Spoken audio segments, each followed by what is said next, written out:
नमस्कार, कैसे हैं आप लोग। उम्मीद करता हूं कि आप लोग बहुत बेहतर होंगे।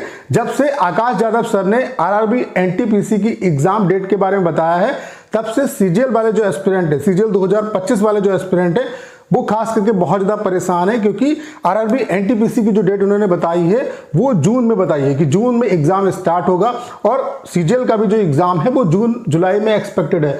तो क्या कुछ इसका इंपैक्ट पड़ सकता है सीजीएल के एग्जाम पे, क्योंकि स्टूडेंट को ये भी कंफ्यूजन है कि क्या ये दोनों एग्जाम आपस में क्लैश कर सकते हैं क्या, उसके अलावा इसकी वजह से क्या सीजीएल की जो डेट है वो आगे बढ़ सकती है। तो आपके जितने भी कंफ्यूजन है उस पर बात करेंगे। उसके अलावा सीजीएल 2025 का जो एग्जाम है वो कब तक पॉसिबल है, किस मंथ तक आपका हो सकता है, इन सब पॉइंट पे इस सिंगल वीडियो में हम लोग बात करने वाले हैं।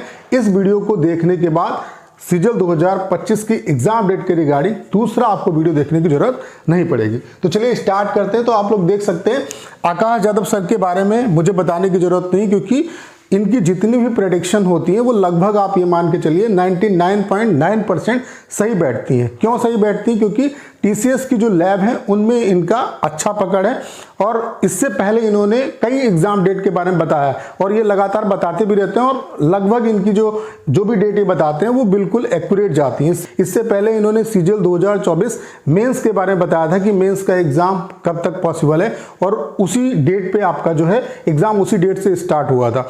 तो इस पे आप जो है जो भी इन्होंने डेट बताई, इस पे शक की गुंजाइश बिल्कुल कम है। आप ये मान के चलिए कि 99.9% जो है डेट यही रहेगी। इन्होंने जो आरआरबी एनटीपीसी का एग्जाम बताया है वो बताया यहाँ पे कि 2 जून से आपका आरआरबी एनटीपीसी का जो एग्जाम है वो स्टार्ट हो सकता है। तो आप ये मान के चलिए कि इसी डेट से लगभग आपका एग्जाम स्टार्ट होगा।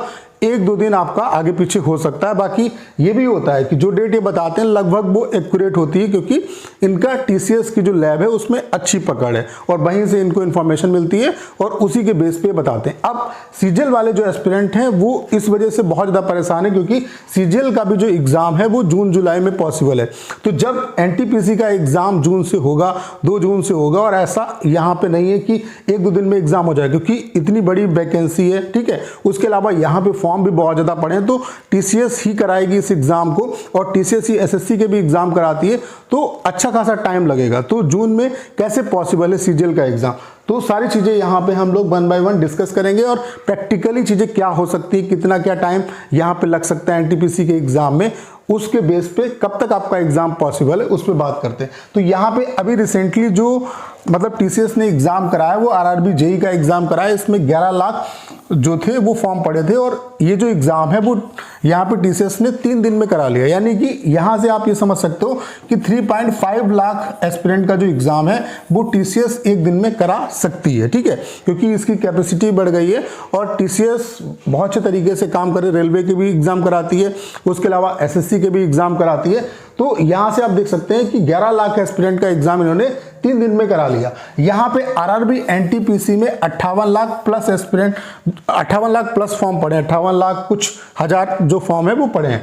तो हम मान लेते हैं 59 लाख ओवरऑल मान लेते हैं, तो 59 लाख फॉर्म है, तो 59 लाख का एग्जाम कब तक हो सकता है, इसके हिसाब से अगर हम देखें तो यहाँ पे लगभग 15 यानी कि 16 दिन में हो जाना चाहिए एग्जाम। लेकिन हमने मैक्सिमम ये मान लिया कि 20 से 25 दिन लग सकते हैं। 20 से 25 दिन इस वजह से लग सकते हैं क्योंकि हमने ये भी मान लिया है कि सैटरडे संडे को एग्जाम नॉर्मली नहीं होता है, उसके अलावा 1-2 छुट्टी पड़ जाती है। तो आप ये मान के चलिए कि 20 से 25 दिन में एग्जाम जो है मैक्स से मैक्स ये हो जाएगा। और पहले आरआरबी एनटीपीसी ग्रेजुएट लेवल का एग्जाम होगा, देन आपका 10+2 लेवल का एग्जाम होगा। तो ये ग्रेजुएट लेवल के एग्जाम की बात हो रही। तो आपको पता है कि 2 जून से अगर स्टार्ट हो रहा है एग्जाम, और मैक्सिमम अगर हम 25 दिन लें तो भी आप ये मान के चलिए कि 27 जून तक जो एग्जाम है वो किसी भी कंडीशन में ये आपका मतलब टीसीएस करा लेगी एग्जाम, ठीक है। उसके बाद यहां पे अगर आप एसएससी का कैलेंडर देखोगे तो सीजीएल से पहले जो नोटिफिकेशन आएगा वो सिलेक्शन पोस्ट का आएगा, और सिलेक्शन पोस्ट का भी जो एग्जाम मंथ दिया है वो जून जुलाई दिया है, और सीजीएल का भी जो एग्जाम मंथ है वो जून जुलाई है। यानी कि सीजीएल से पहले सिलेक्शन पोस्ट का एग्जाम होगा। तो यहाँ पे अगर ये 27 तारीख तक एग्जाम ओवर हो जाता है तो बचे हुए 1-2 दिनों में आप ये मान के चलिए कि सिलेक्शन पोस्ट के एग्जाम में बहुत ज्यादा टाइम नहीं लगता है। तो जो जून है इसमें सिलेक्शन पोस्ट का जो एग्जाम है वो एसएससी निपटा देगी। यानी कि जो बचे हुए यहाँ पे 3 दिन है इसमें सिलेक्शन पोस्ट का एग्जाम पॉसिबल है। तो यहां से एक चीज तो समझ में आ गई आपको कि जो सीजीएल का एग्जाम है वो जून में तो किसी भी कंडीशन में नहीं लग रहा है कि हो पाएगा। और इसके रिगार्डिंग मैंने इससे पहले भी आपको बताया था कि जून में पॉसिबिलिटी थोड़ी सी कम लगती है। तो जून में आपका एनटीपीसी का एग्जाम हो जाएगा, उसके अलावा सिलेक्शन जो पोस्ट है इसका एग्जाम हो जाएगा। जो हाई चांस है सीजीएल का एग्जाम होने का वो है जुलाई मंथ में आपका जो एग्जाम है वो पॉसिबल है।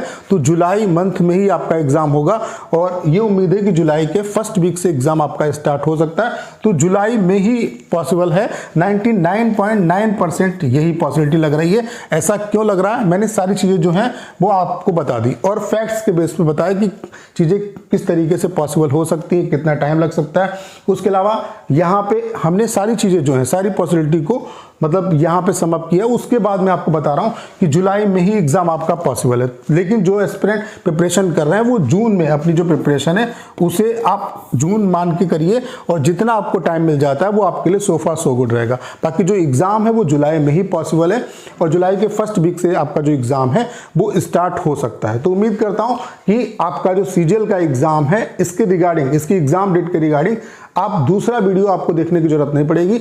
आपके जितने भी डाउट हैं वो क्लियर हो पाएंगे। करना क्या है, इस वीडियो को शेयर करना है। उसके अलावा अगर आप चैनल पर नए हैं और आपने अभी तक इसे सब्सक्राइब नहीं किया है तो प्लीज चैनल को सब्सक्राइब करना मत भूलिएगा।